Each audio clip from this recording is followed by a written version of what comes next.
ಅದೊಂದು ಕಾಲ ಇತ್ತು. ಎದುರುಗಡೆ ಮೇಷ್ಟ್ರು ಬರ್ತಾ ಇದ್ದಾರೆ ಅಂದ್ರೆ ಎದ್ನೋ ಬಿದ್ನೋ ಅಂತ ಓಡ್ ಹೋಗ್ತಾ ಇದ್ರು. ಅಷ್ಟೊಂದು ನಯ ವಿನಯ ಭಯ ಭಕ್ತಿ ಮೇಷ್ಟ್ರು ಕಂಡ್ರೆ. ಆದ್ರೆ ಈಗ ಮೇಷ್ಟ್ರೇ ವಿದ್ಯಾರ್ಥಿಗಳನ್ನ ಕಂಡ್ರೆ ಭಯ ಪಡೋ ತರ ಆಗೋಗ್ಬಿಟ್ಟಿದೆ. ಅಷ್ಟಕ್ಕೂ ಯಾಕೆ ಹೀಗೆ ಹೇಳ್ತಿದ್ದಾರೆ ಅಂದ್ರ ಒಂದು ಇಂಟ್ರೆಸ್ಟಿಂಗ್ ಸ್ಟೋರಿ ಇದೆ, ಅದನ್ನೇ ತೋರಿಸ್ತೀವಿ ನೋಡಿ. ಪ್ರಾಕ್ಟಿಕಲ್ ಕ್ಲಾಸ್ ನಡುವೆ ಮೊಬೈಲ್ ನಲ್ಲಿ ರೀಲ್ಸ್.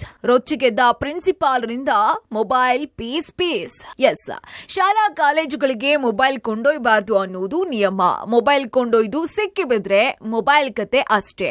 ಫೈನ್ ಹಾಕೋದು, ಪೇರೆಂಟ್ಸ್ಗೆ ಕಂಪ್ಲೇಂಟ್ ಮಾಡೋದು ಮಾಡಿ ವಿದ್ಯಾರ್ಥಿಗಳಲ್ಲಿ ಸದಾ ಭಯ ಇಟ್ಟಿರ್ತಾರೆ ಲೆಕ್ಚರರ್ಸ್. ಇಷ್ಟಿದ್ರೂ ಕೂಡ ವಿದ್ಯಾರ್ಥಿಗಳು ಕದ್ದು ಮುಚ್ಚಿ ಮೊಬೈಲ್ ಅನ್ನ ಬಳಸ್ತಾರೆ. ಲಂಚ್ ಬ್ರೇಕ್, ಕಾಲೇಜ್ ಸಮಯ ಮುಗಿದ ಬಳಿಕ ಮೊಬೈಲ್ ಬಳಸಿದ್ರೆ ಯಾರು ಏನು ಕೇಳೋಕ್ ಬರೋದಿಲ್ಲ. ಆದ್ರೆ ಇಲ್ಲೊಬ್ಬ ವಿದ್ಯಾರ್ಥಿ ಪ್ರಿನ್ಸಿಪಲ್ ಮೊಬೈಲ್ ಅನ್ನ ಹೊಡೆದಾಕಿದ್ದಾರೆ ಅಂತ ಪೊಲೀಸ್ ಠಾಣೆ ಮೆಟ್ಟಿಲೇರಿದ್ದಾನೆ. ಎಸ್, ಹೊಸಕೋಟೆಯ ಖಾಸಗಿ ಐಟಿಐ ಕಾಲೇಜಿನ ವಿದ್ಯಾರ್ಥಿ ಸೂರ್ಯ ಮೊಬೈಲ್ ತೆಗೆದುಕೊಂಡು ಹೋಗಿದ್ದ. ಈ ಹಿಂದೆಯೇ ಕ್ಲಾಸ್ ರೂಮ್ಗೆ ಮೊಬೈಲ್ ತರದಂತೆ ಪ್ರಿನ್ಸಿಪಾಲ್ ನಾಗರಾಜ್ ವಾರ್ನ್ ಮಾಡಿದ್ರಂತೆ. ಆದ್ರೆ ಪ್ರಿನ್ಸಿಪಾಲ್ ಮಾತಿಗೆ ಕಿಮ್ಮತ್ತು ಕೊಡದಂತಹ ವಿದ್ಯಾರ್ಥಿಗಳು ಕಾಲೇಜ್ಗೆ ಮೊಬೈಲ್ ಅನ್ನ ಕೊಂಡೊಯ್ತಾ ಇದ್ರು. ಇನ್ನು ಪಾಠದ ನಡುವೆಯೇ ಮೊಬೈಲ್ ನಲ್ಲಿ ಆಟ ಕಾಮನ್ ಆಗೋಗಿತ್ತು.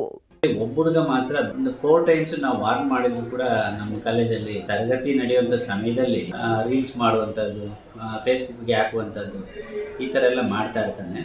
ಪೋಷಕರನ್ನ ಶಾಲೆಗೆ ಕರೆಸಿ ಅವ್ರಿಗೆ ಹೇಳಿರ್ತೀವಿ, ಈ ತರ ನಿಮ್ಮ ಹುಡುಗ ಮಾಡ್ತಾ ಇದ್ದಾನೆ ಅಂತ. ಇನ್ ಮುಂದೆ ಯಾವುದೇ ಕಾರಣಕ್ಕೂ ಈ ತರ ಆಗಲ್ಲ ಅಂತ ಹೇಳಿರ್ತಾರೆ. ಮತ್ತೆ ಒಂದು ಅಪಾಲಜಿ ಲೆಟರ್ ಕೂಡ ಅವ್ರು ಬರೆದು ಕೊಟ್ಟಿರ್ತಾರೆ. ವೆಲ್ಡಿಂಗ್ ಟ್ರೈನಿಂಗ್ ಕ್ಲಾಸ್ ನಡೀತಾ ಇರೋ ವೇಳೆ ಸೂರ್ಯ ಹಾಗೂ ಆತನ ಸ್ನೇಹಿತರು ರೀಲ್ಸ್ ಮಾಡ್ತಾ ಇದ್ರಂತೆ. ಇದನ್ನ ಗಮನಿಸಿದಂತಹ ಪ್ರಿನ್ಸಿಪಾಲ್ ನಾಗರಾಜ್ ಕೋಪದಲ್ಲಿ ಮೊಬೈಲ್ ತೆಗೆದು ನೆಲಕ್ಕೆ ಹಾಕಿ ಪುಡಿ ಮಾಡಿದ್ದಾರೆ. ವೆಲ್ಡಿಂಗ್ ಟ್ರೈನಿಂಗ್ ಅನ್ನ ಮಾಡ್ತಾ ಇರುವಂತ ಸಮಯದಲ್ಲಿ ವರ್ಕ್ಶಾಪ್ ಅಲ್ಲಿ ನಮ್ಮ ಶಾಲೆ ತರಗತಿ ಅಧಿಕಾರಿ ಕಾಲೇಜಲ್ಲಿ ಕ್ಲಾಸಲ್ಲಿ ಇದ್ರೂ ಕೂಡ ಅದನ್ನ ಕೇರ್ ಮಾಡದಲ್ಲೇ ಯಾವುದೋ ಒಂದು ಮೂಲೆಗೆ ಹೋಗಿ ರೀಲ್ಸ್ ಮಾಡ್ತಾ ಇರ್ತಾರೆ.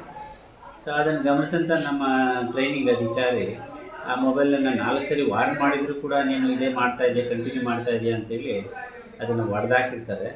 ಅಂದ್ಹಾಗೆ ವಿದ್ಯಾರ್ಥಿ ಸೂರ್ಯ ಪೋಷಕರು ಇಎಂಐ ಕಟ್ತಾ ಇದ್ದೀವಿ, ಪ್ರಿನ್ಸಿಪಾಲ್ ಮೊಬೈಲ್ ಹಾಳು ಮಾಡಿದ್ದಾರೆ ಅಂತ ಹೊಸಕೋಟೆ ಪೊಲೀಸ್ ಠಾಣೆಯಲ್ಲಿ ದೂರನ್ನ ದಾಖಲು ಮಾಡಿದ್ದಾರೆ. Narasimhamurthy, Gavinagamangala, crime bureau, public TV, Bengaluru.